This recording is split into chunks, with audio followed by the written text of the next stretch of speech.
बिस्मिल्लाहिर्रहमानिर्रहीम।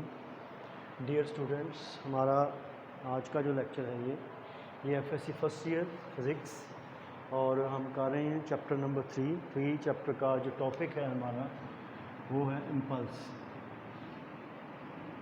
What is impulse? Impulse का जो लफ्ज़ी मतलब उर्दू में अगर हम ये है फोर्स, जिसे हम कहते हैं धक्का, फोर्स का धक्का। तो हम डिफ़ाइन करेंगे कि when a large force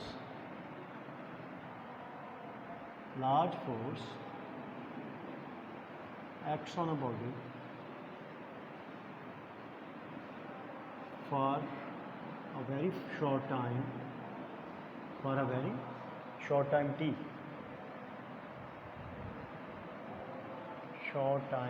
t, then product of force and time is called impulse. Force and time is called, उसको हम कहते हैं impulse। कि जब भी कोई फोर्स कह लें कि लार्ज फोर्स, लार्ज फोर्स अगर किसी भी बॉडी पे अमल करती है for a very short time, बहुत ही कम वक्त के लिए, तो product of force and time, और टाइम क्या है? For a very short time, बहुत ही कम वक्त के लिए, a very small interval of time के लिए फोर्स अगर किसी बॉडी पे अमल करती है तो इम्पल्स जो है इसे रिप्रेजेंट करते हैं एफ ज़रब टी। तो impulse is equal to force into time, and time is very short. ठीक है, तो इसी तरह अगर हम बात करें, एक एग्जांपल लेते हैं। एग्जांपल क्या है? व्हेन बैट हिट्स बॉल, जब बैट को हिट करता है तो क्या होता है? It hits it for a very short time, इस पर लार्ज फोर्स अप्लाई करता है शॉर्ट टाइम के लिए, तो बॉल में क्या प्रोड्यूस होता है? इम्पल्स। बॉल पे क्या अमल करता है? इम्पल्स अमल करता है। और जो फोर्स होगी उसको हम कहते हैं इम्पल्सिव फोर्स। Impulsive force. इसी तरह अगर हम इम्पल्सिव फोर्स को डिफाइन करें, इम्पल्सिव फोर्स क्या होगी? कि when a force act on a body, when a force acts on a body for a very short time,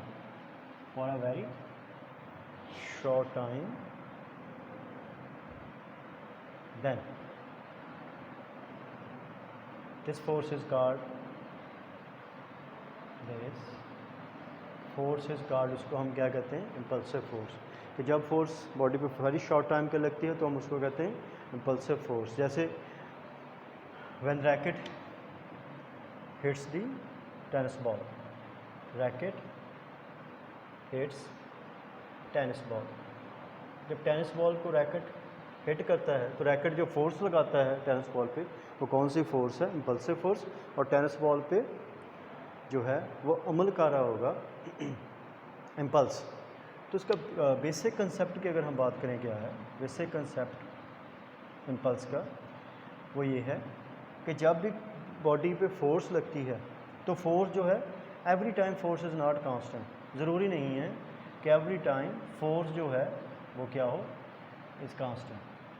every time force is not constant. तो ज़रूरी नहीं है फोर्स क्या हो? कांस्टेंट ही हो।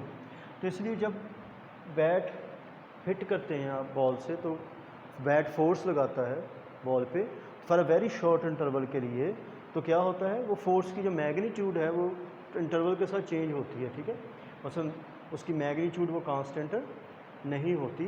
तो इसलिए बेहतर ये है कि आप सिर्फ फोर्स की बजाय आप दोनों को कंसिडर करें। हम एक ऐसी क्वांटिटी, फिजिकल क्वांटिटी की बात करें जिसमें दोनों ही इन्वॉल्व हों, दैट इज़ इम्पल्स, जिसमें फोर्स भी इन्वॉल्व हो और वो टाइम भी इन्वॉल्व हो, जिस टाइम के लिए, जितने वक्त के लिए फोर्स इस पर अमल करती है। तो इसलिए ये ज़्यादा बेहतर है कि आप एक टर्म की बजाय दोनों क्वांटिटीज़ को, दोनों टर्म्स को, फोर्स और टाइम को इसमें इन्वॉल्व करें। ठीक है, आगे इसके यूनिट्स की बात करते हैं। इम्पल्स के यूनिट्स क्या हैं? यूनिट्स फोर्स का न्यूटन हो गया और टाइम का सेकंड। तो इसके यूनिट्स क्या होंगे? न्यूटन सेकंड या किलोग्राम मीटर पर सेकंड भी कह सकते हैं। किलोग्राम मीटर पर सेकंड या न्यूटन सेकंड। और इसके डायमेंशंस क्या होंगे, इम्पल्स के डायमेंशंस होंगे न्यूटन सेकंड। तो न्यूटन के डायमेंशन क्या हैं, m l t रेज़ पर -2 इंटू सेकंड का क्या है t। तो ये इसके डायमेंशंस क्या हो जाएंगे, m l t रेज़ पर -1, ये इसके क्या होंगे डायमेंशंस। ठीक है, डायमेंशंस के। आगे हम बात करेंगे how impulse, relation between impulse and momentum. ठीक है, आगे हम बात करेंगे दोनों मोमेंटम और इम्पल्स के दोनों रिलेशन क्या है।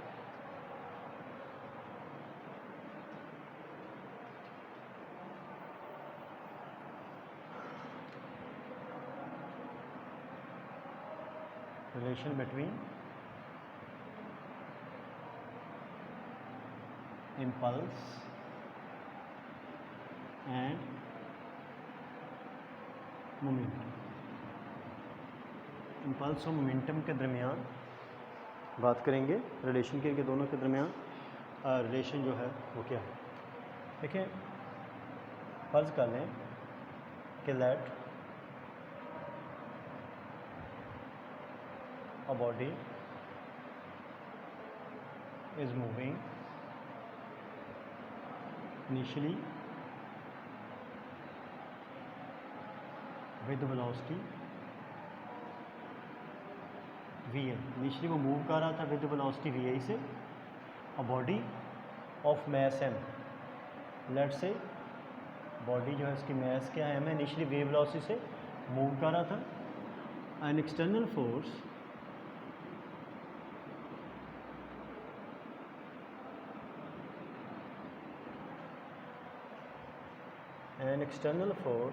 F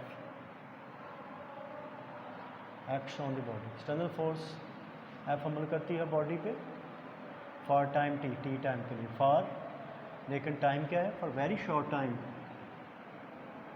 for a very short time t and its velocity becomes vf। और उसकी वेलोसिटी क्या हो जाती है, vf हो जाती है। एंड ठीक है, वेलोसिटी क्या हो जाती है, vf, and it covers distance d। And acceleration ज़ाहिर है बॉडी पर फोर्स लगती है, उसकी वेलोसिटी चेंज हो रही है, vi से vf हो जाती है। आपको पता है जब बॉडी में वेलोसिटी चेंज हो रही हो तो उसमें क्या होगा, मोमेंटम, सॉरी एक्सेलरेशन होगा। देन एक्सेलरेशन जो है बॉडी में वो क्या होगा, vf माइनस va ओवर क्या होगा t। अब आपको पता है F इज इक्वल टू होता है ma, where a is equal to क्या हो जाएगा, F ओवर m। तो हम यहाँ पे एक in place of a put कर देंगे, F over m is equal to mvf minus v over क्या हो जाएगा t। ठीक है, अब देखिए m उस साइड से जाकर मल्टीप्लाई हो जाएगा, t हम इधर ले आते हैं, इधर डिवाइड हो रही है, t इधर जाके मल्टीप्लाई हो जाएगी लेफ्ट साइड पे, तो ये हो जाएगा mvf माइनस mvi। और फोर्स इनटू टाइम क्या है, short time, that is impulse. तो इम्पल्स इज इक्वल टू वो क्या है, फाइनल मोमेंटम माइनस क्या है, initial momentum. mvf final momentum minus initial, तो ये क्या हो जाएगा, डेल पी। डेल पी मतलब चेंज इन मोमेंटम। तो जो आई है इम्पल्स है that is equal to change in momentum. तो मोमेंटम और फोर्स का क्या रिलेशन है कि change in momentum, force impulse किसी बॉडी में change in momentum equals impulse. Impulse ठीक है, अगर किसी बॉडी में टी टाइम पे से फोर्स लगती है तो ज़ाहिर उसके मोमेंटम में तब्दीली आएगी। जो चेंज इन मोमेंटम होगा that will is equal to किसके बराबर होगा, इम्पल्स के। डियर स्टूडेंट, उम्मीद आपको समझ आ गई होगी। अल्लाह हाफ़िज़।